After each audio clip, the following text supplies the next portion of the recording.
I know that there are wicked satanic spirits working on the earth, and that's one of the signs of the last days.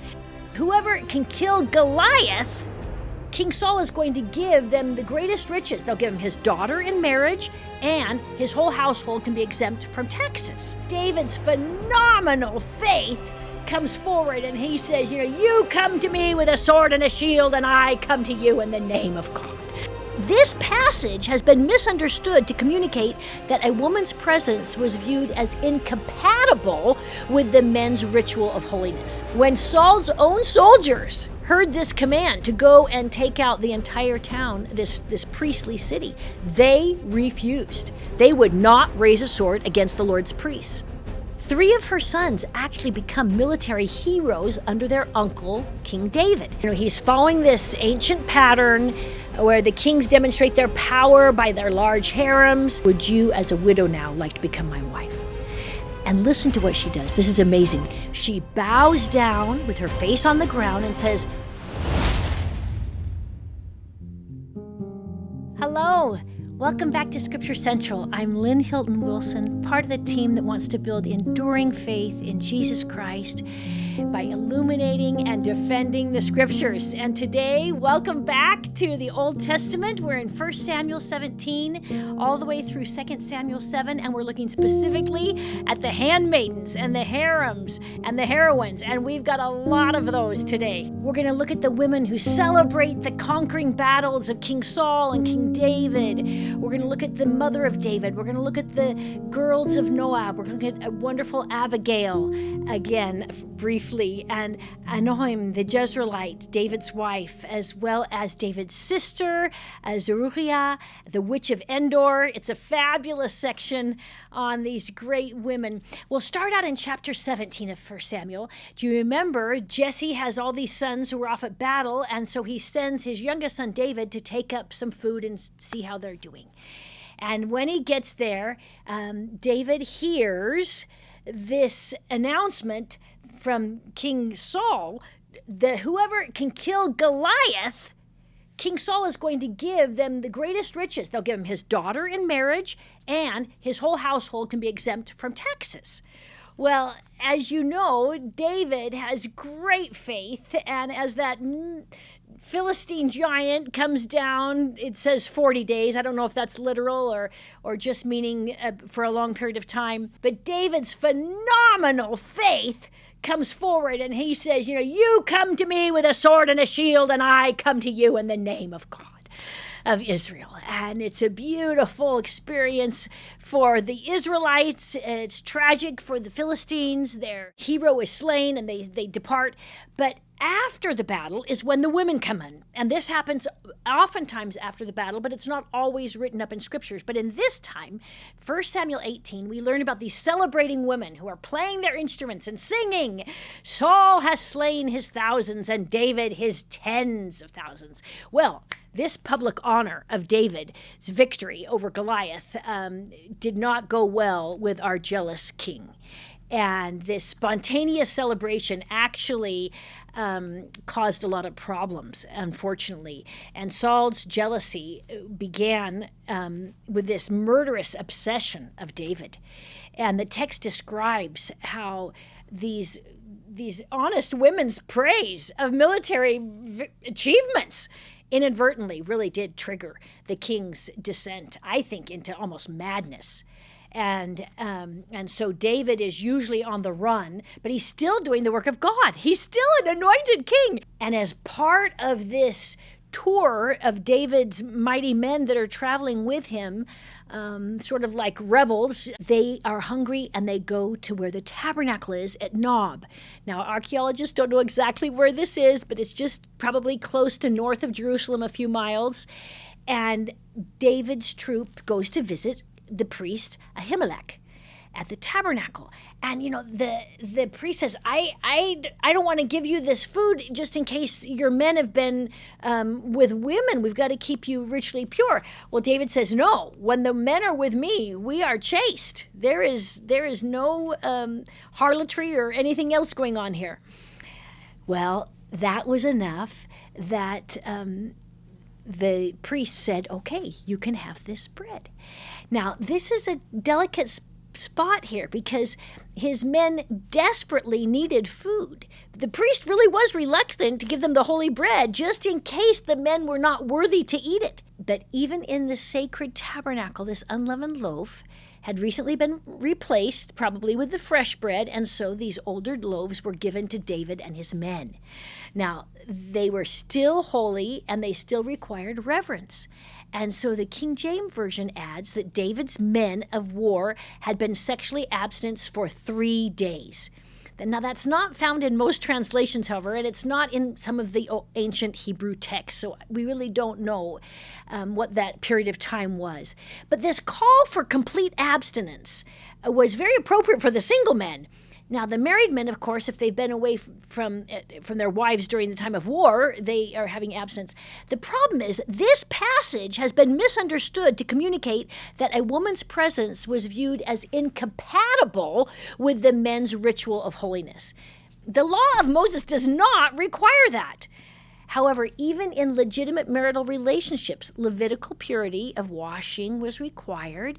And in a different interpretation of this story, Jesus actually cites this story to illustrate the human need could supersede the ritual requirements. Anyway, David receives the bread, his men are fed, and we have the tragic ending of the priest. Because when Saul found out that he had helped David, and that he even allowed David to have the sword of Goliath that David had received after taking off Goliath's head, King Saul, in one of his rages of horror, goes and kills everyone in this little town of Nob. The priests, their women, their children. It's absolutely tragic. When Saul's own soldiers heard this command to go and take out the entire town, this priestly city, they refused. They would not raise a sword against the Lord's priests. However, one of the groups that were fighting for Saul were not Israelites. They were Edomites, Dog, and he executed 85 priests and massacred every person and animal in the city, according to 1 Samuel 22. So these women of Nob died as innocent victims of Saul's paranoid rage. Their deaths just demonstrate how far a king had fallen from God's favor. And I just have to step back and say, the Lord is omniscient, but he gives all of us a chance. And Saul had the potential for greatness and for horror. And unfortunately, he did not. He allowed these unhealthy things to take over, and he became a servant of the devil. In 1 Samuel 22, we have a reference to David's mother, which is so nice. We hear a lot about Jesse, his dad, but David wants to make sure that he has careful provision for his mother's safety. I just love this. So all these years that he's just a refugee, and he's demonstrating his parental devotion, even amid his own personal danger, by prioritizing his mom's security. And he arranges with the king of the Moabites to take his mom. Now, I thought it was interesting that he goes to the Moabites because remember, David has a genetic tie to the Moabites through his great-grandmother, Ruth, the Moabitess. So he goes there, 1 Samuel chapter 22, verse 3. Let my father and my mother, I pray thee, come forth and be with you till I know what God will do for me. Our next wonderful heroine is one of my absolute favorites, Abigail. And as we look at 1 Samuel chapter 25, and then she's referred to multiple times, 2 Samuel, 1 Chronicles, I have all these on my handout. Her first husband is Nabal. He's a Cabelite. And after that, she becomes King David's second wife or third wife. Her name likely comes from this Hebrew word that means father and rejoice. So my father is a joy, or my father's exaltation. But her husband's name means fool or vile in Hebrew. But he's a very wealthy landowner. He's got all these herds, 3,000 sheep, 1,000 goats. This is all in chapter 25. And he refuses to help David during the sheep shearing season. Now, this is a time when you're supposed to be very generous to all these wandering bands of warriors, and it's a social obligation to help people out. Also, David had been protecting Nabal's lands in and out of all of his battles. So not only was Nabal rude, but he was actually making a very dangerous breach in ancient Near Eastern hospitality customs. This potentially was an act of treason against Israel's future king. I think it's interesting that Abigail wants to respond. And one of the servants comes and tells Abigail, which lets me know that the servants knew who had the clear head in the family. And she immediately gathers 200 loaves of bread, 2 skins of wine, 5 prepared sheep. I don't know how you can do that kind of thing immediately, but she has all this roasted grain, 100 clusters of raisins, 200 cakes of figs, just an enormous amount of food. She goes to David to restrain him, and she gets there in time and effectively convinces him to save him from an act that I think would have compromised his moral claim to be a king. So David then moves on, and Abigail goes back to her husband, but her husband only lives for 10 more days. We aren't told exactly the cause of the death, except for the Lord took him. David then praises the Lord for keeping him from violence and for bringing Nabal's wickedness back on his own head. But he then sent messengers back to Abigail and said, "Would you, as a widow now, like to become my wife?" And listen to what she does. This is amazing. This is chapter 25, verse 41. She bows down with her face on the ground and says, "I am your servant, and I am ready to serve you and wash the feet of my Lord's servants." She is amazing. This is the NIV translation. Her response shows remarkable humility, especially for a woman with such high social and economic standing. So Abigail becomes his wife. Abigail travels with David as well as his other wife, Ahinoam. She's a Jezreelite.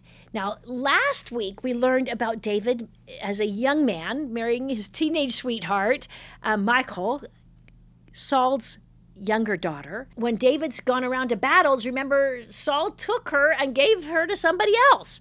And so they call Abigail the second wife and Ahinoam the first wife, this Jezreelitess, although really there's 3. When Abigail comes to be David's wife, she brings with her 5 maidservants. This is demonstrating both of her substantial wealth as well as her practical necessity of maintaining a noble woman's household. But within a few years, Saul dies and David is made king in Hebron. So Abigail accompanies David there as well as his other wives, and Abigail bears David's second son there. His name is Chileab. 2 Samuel chapter 3, verse 3. He's also called Daniel, by the way, in Chronicles. So I don't know if she has 2 sons or if they just mixed up this name. I don't know. Sometimes because throne names are different than the scribal variant or a nickname. I don't know. But she is not known by her name for the rest of the Bible record, only as one of David's wives from then on. As we leave Abigail and Ahinoam up in Hebron, we can go back to 1 Samuel 26 and read about David's sister, Zeruiah. I don't know if she's older or younger, but we have her name mentioned multiple times. Remember, she grew up in Bethlehem. It's this tiny little pastoral town. She was probably just like everyone else there, a daughter of a shepherd. She would have worked with the sheep, spinning the wool, making cheese. She most likely was also helping in the springtime in the lambing season. But her name is always attached to her children rather than her husband's because of her relationship to King David. And it happens, a dozen times. 3 of her sons actually become military heroes under their uncle, King David. Now, since David is the youngest son, I don't know how far apart these uncles are. With a large family, they could actually be the same age, but they might be younger. Zeruiah's 3 sons are Joab, this wonderful captain who's very fiercely loyal to his uncle David, and then Abishai and Abigail. Now, this youngest, Abigail, was very, very fast. It says, as fleet-footed as a wild gazelle. But in one of his escapades defending his uncle David, he is killed by Abner. That's 2 Samuel 2. The next group of women is a tragic reference. This is in 1 Samuel chapter 27, verse 9. And also verse 11, as David is raiding and going through amongst the Philistines, the Lord had told him to kill everyone. And whether he's in the Girgashites or the Amalekites or whatever, on these raids, these women are being killed as well. And these unnamed women died in campaigns, revealing the very harsh reality of military at that time. The next woman in our chapters is when Saul is a very old man and he goes to visit the Witch of Endor. Now, I'm just going to call her the Woman of Endor. I don't want to put that title on her, but she had a history of being some sort of a medium between seances and the other world. Now, she's a very controversial figure in Israel. In fact, witches were denounced in the law of Moses. And this is Exodus chapter 22. I don't know if you remember this. In the NIV, it reads, "Do not allow a sorceress to live." And King Saul, in his earlier days, trying to obey God, had previously cut off all those that had, quote, familiar spirits or wizards out of the land. This is 1 Samuel 28. But he eliminated them until he desperately needed one. And then he starts looking for one because he can't get an answer from God. The text says he couldn't get an answer through dreams, by the Urim, nor by prophets. Now, I want to explain some of these. Dreams are used by God, and it's a source that the Israelites trusted. If God is going to speak to you in a dream like he did to Joseph, like he did to Daniel, then we can trust him. Now, obviously, this is way before Daniel, but dreams are a trusted medium. Now, the Urim, we know from back in Exodus when the high priest was dressed, in addition to the breastplate with the 12 stones, there was a pouch where the Urim and Thummim, 2 extra stones, were kept. So Saul, I guess, had approached the high priest and asked, I don't know, but no answer came to him. Now, the last one that he tried was, it says prophets. Now, he's not talking to Samuel. Samuel said, I will not speak to you again after his wickedness. This prophet that's mentioned there in chapter 28, verse 6, refers to people who either have the gift of prophecy or one, there's multiple prophets at the same time. It could also be one who's going to foretell of the future. Oftentimes in the scripture, though, in the Bible, a prophet is one who has the gift of prophecy or the knowledge that Jehovah is their God. Now, my question is, because Samuel's not speaking to him, I don't know how many prophets of Jehovah he's going to. Is he going to a prophet of another God? He's not in his right mind at this time. But he finds this sorceress, and he goes to her and says, I want you to call up Samuel. Now, the text is difficult to read, but humans do not conjure up the dead unless they are satanic spirits. But you do not, humans do not call up the dead who are servants of God. So this sorceress says she sees something, but everything she says that Samuel dictated, he's already said before. He's already made these prophecies. This is 1 Samuel chapter 12, chapter 13, chapter 15. Everything she said, he said, we already have recorded in the text. So Saul's paranoia may have led him to trust the woman, to believe that she saw this, or there is a counterfeit spirit that comes and just recites the things that had already been stated by the prophet of God. I know that there are wicked satanic spirits working on the earth, and that's one of the signs of the last days. It's not only in the Book of Mormon, but it's in the Book of Revelation, it's in Latter-day Prophecy. Wicked spirits are working on this earth. But we know that the prophet Samuel is not able to be called up by a wicked source, especially since he said, I will not speak to you, Saul, again. Whatever this witch or medium of Endor was able to say, Saul believed her. And even though these prophecies had already been given, now that he heard them again, he's absolutely devastated. He prostrates himself on the ground. She realizes that whatever she said or did has really taken him down. And so she kindly talks to him, and I want to read 1 Samuel 28:21 from the NIV. Look, your servant has obeyed you. I took my life into your hands, and I did what you told me to do. Now please, listen to your servant, and let me give you some food that you can eat and get some strength and go on your way. But Saul would not eat. And well, fortunately, his servants came and said, King, you got to listen to the lady. And finally he does, with a little coercion. So she does her best. In fact, I think she goes to a lot of work. Did you see what it says? I think she spent hours of effort. She's got to butcher a calf. She's got to make the bread. Well, right there, that tells me these are hours of work to prepare this food. But she's able to prepare enough food for Saul and his men to eat before they leave. And that's the last we hear of her. Let's finish up 1 Samuel chapter 30. And as David is going about on his little raids, his wives and the wives of his military men they're all in a camp, and the enemy come and capture them and take them away. So when David comes back at the end of his raid, their tents are empty. And he pursues them. They all chase them. They're able to redeem their wives and their captives. They go clear down south to Ziklag, and they're able to take everything back that they had lost.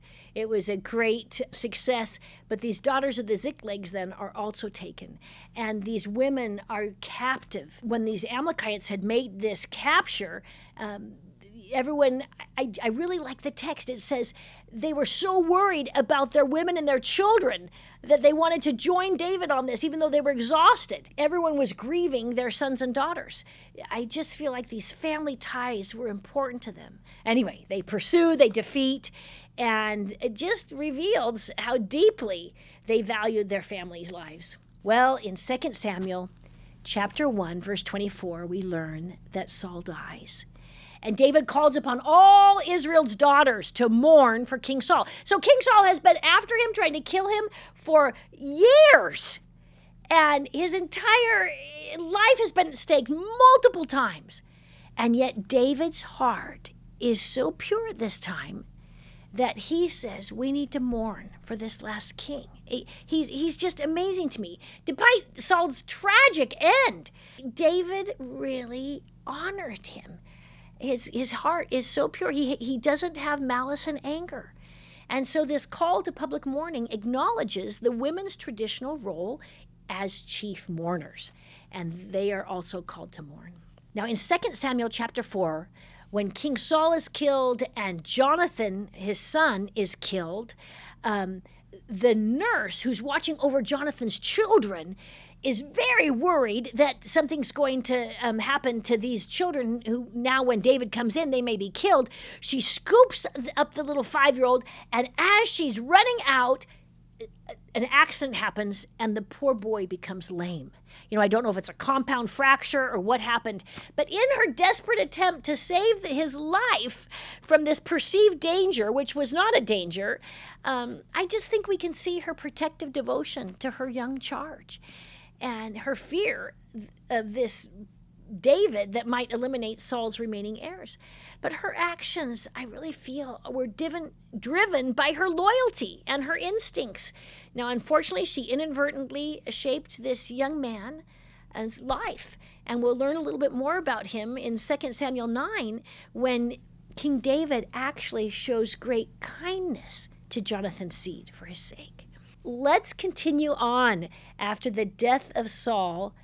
In 2 Samuel chapter 3, David moves up to Hebron, and this becomes the area of his palace. And we have the listed names of his 6 wives then. We talked earlier about his first wife. Michal had been taken from him. So now we have Harem, and then Abigail is the second, and then number 3 was a princess. And her father was a king of a local community, and this is a political marriage, and her name is Michal, and she has a son in Hebron. You might recognize his name. It is Absalom. I think there's an interesting correlation that she is from royalty. She's brought in for a political marriage. She may have been involved in her son wanting to be the heir. I don't know. We'll talk about her more next week. Then the fourth wife is Haggith, the fifth wife is Habatal, and the sixth is Eglah. Now, we only have 2 other named women of all these wives, but we do learn that when Saul dies, following this Near Eastern custom, the new king claimed his predecessor's household as to legitimize his reign. Now, these unnamed women represented God's generous provisions to David, making his idolatry with Bathsheba even more inexcusable. But we're not going to talk about that till next week. But we learn that David then begins to have more wives and concubines in 2 Samuel chapter 5. So not only is he taking the wives of Saul, once he moves down to Jerusalem, he has more wives and sons and daughters. In David's expanding harem, he's following this ancient pattern where the kings demonstrate their power by their large harems. But as a member of the Church of Jesus Christ of Latter-day Saints, we learn another side of this. Not only is David having a very large posterity, but he is following the commandment of God to take these wives. That's section 132. However, the Torah, back in Deuteronomy, if you remember this, they denounce the multiplication of wives. It says, your king shall not multiply wives to himself, so that his heart is not turned away. This is Deuteronomy 17:17. And this happens not only in David's family, but in the next family, especially in Solomon. This foreshadows this family conflict. And it plagues David's household throughout the rest of his reign. And in 2 Samuel chapter 6, we're told that David is able to conquer the Jebusite city, and he's going to bring the Ark of the Covenant and the tabernacle here to Jerusalem, and it's going to become a home there, and he will then be gathering the supplies to build the temple that his son is allowed to build. But when the Ark of the Covenant comes in 2 Samuel chapter 6, David goes out dancing with all of his might before the Lord, it says in verse 14 in the BSB translation. And 15 says, while he and all the house of Israel brought in the ark of the Lord with shouting and the sounding of the ram's horns, this wonderful ceremony, the women are taking part in it. And in verse 19, we're told that the women and the men, everyone receives this cake of bread, a good piece of flesh, a flagon of wine. This deliberate inclusion of the women emphasizing their full participation in worship and in these public gatherings. This is very different than the New Testament. But in the Old Testament, women were part of these public gatherings and worship. And I think it shows also their equal treatment to affirm the women's standing as members of the community, as they were entitled to have full participation. Now, one of the people who are watching this great celebration is David's first wife, Michal, Saul's younger daughter. Now, remember, she had been taken away from David, given to another man. David calls her back as his wife, but it's not the high school sweethearts anymore. It's not these teenage single. She now has to come into a polygamous situation, and there's a strained relationship, and you can hear it in the text. She's very upset, and she accuses David of dancing without his elegant robes on in the eyes of the handmaidens and of his servants. Well, David doesn't respond very well either. He's offended as well.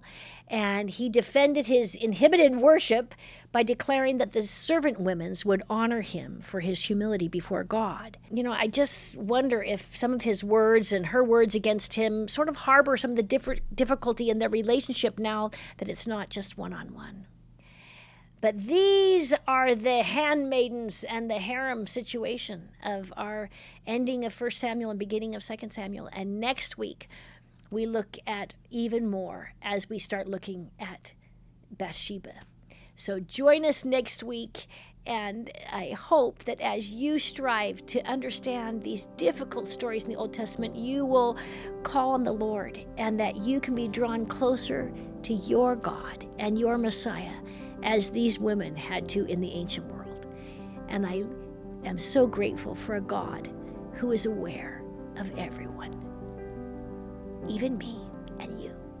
In the name of Jesus Christ, amen.